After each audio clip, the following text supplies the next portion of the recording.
In this week's video, I want to share with you 7 ideas to overcome an art block or creative block. Welcome back to my channel. Thank you so much for being here. My name is Isabel. I'm a self-taught artist, and on this channel, I share my journey to becoming a full-time artist. I currently have a full-time job. I make art on the side. I also share tips and tricks I learned along the way. I think every artist at some point will come across an art block, and so that's something I wanted to talk about also because this week and the last couple of weeks actually I haven't been drawing that much, which it's not really typical for me, and I've kind of let the stress and anxiety of my day job and just life kind of get in the way, and I haven't prioritized my art practice so much. And so I was thinking maybe that is a sort of creative block in its own way. And so if you can relate, let me know in the comments, and let's get into ways to overcome this block. My first idea to overcome a creative block would be to really just take the path of least resistance and look around your desk or your studio space and find an object to draw. So for instance, I have this cute pencil sharpener shaped like an elephant.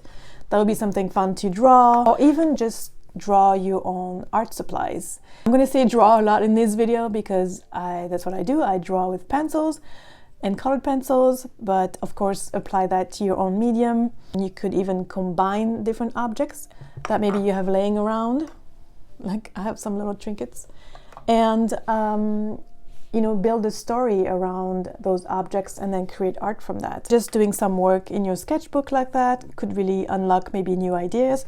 And I think from that gives you a starting point to let your imagination run, really. My second idea would be to recreate a piece of art that you've really enjoyed making in the past. And it could also be just something from your sketchbook, and recreate that piece of art, that sketch, using maybe a different medium or different colors, or maybe using more negative space. And I think that can help you spark your creativity in the sense that you're working with something familiar, but you're giving it a different light, a different spin on it.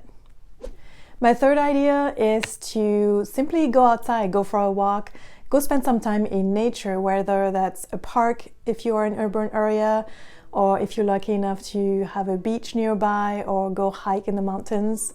I feel like this is especially useful if your creative block comes from a place of anxiety and stress and even feeling overtired, because nature is very healing and grounding. And so spending time in nature can really help calm your nervous system, and also could spark new ideas. You might find inspiration on your walk, on your hike, and find some little objects that can give you inspiration for a new piece of art. And then you come back to your studio feeling more refreshed, with a clear mind, and ready to create again. Idea number 4 is to use words to ignite your imagination and your creativity.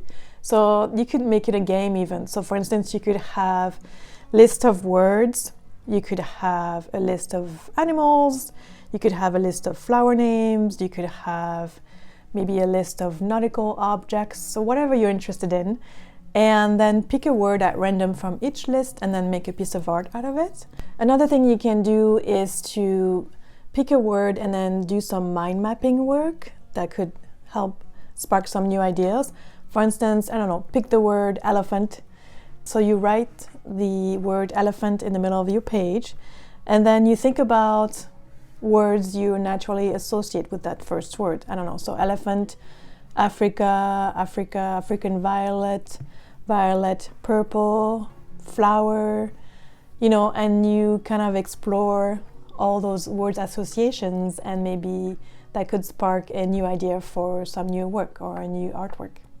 You could also illustrate your favorite quote, or a quote from, like, how they have quotes in the back of tea bags sometimes, or words of wisdom. You could use that as a starting point for a new piece of art.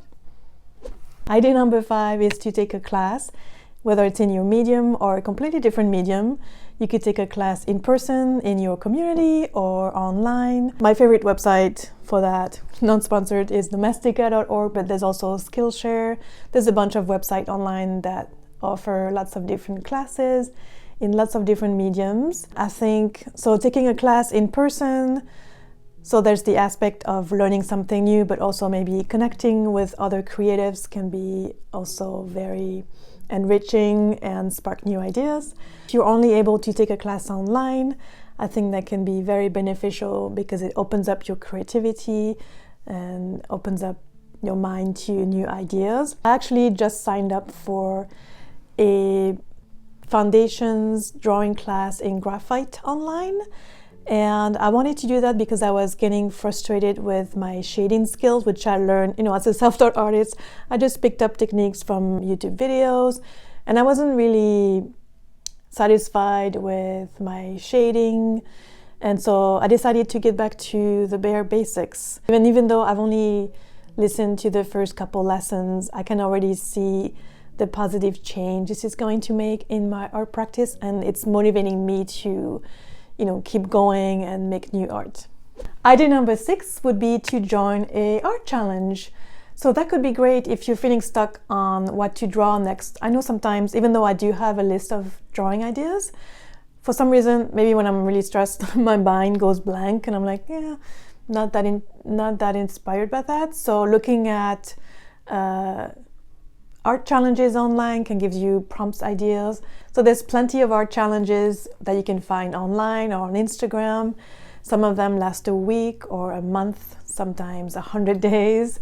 And so you could find an art challenge that speaks to you on a specific theme or a medium or something that you're going to enjoy, because then you have to commit to that.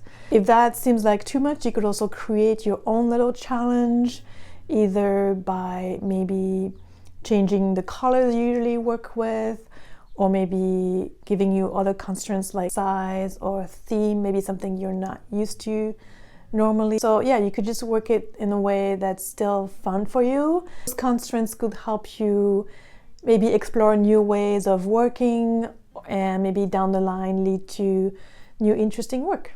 Idea number 7 is to have a sort of blind date with your art supplies. So what I mean by that is you can either blindfold yourself, or you can just close your eyes and go through your art supplies and pick things out without seeing what they are. Like you probably have an idea of where everything is, but you might not know like what color you're picking. Maybe that could make something interesting. Like obviously I know I have colored pencils in those jars, but I wouldn't know like which color I'm picking exactly. And then you have to work with those. So that could give you some sort of constraint that could, spark new ideas and even a new body of work. Thank you so much for watching this video, especially if you watched till the end. I really appreciate it. Let me know in the comments if you've tried any of those solutions to unblock yourself from a creative block, or maybe you have your own unique way of doing that. I would love to hear about it. If you liked the video, please give it a thumbs up, share it with your friends. Please subscribe if you're not already, and I'll see you next week with a new video. Bye!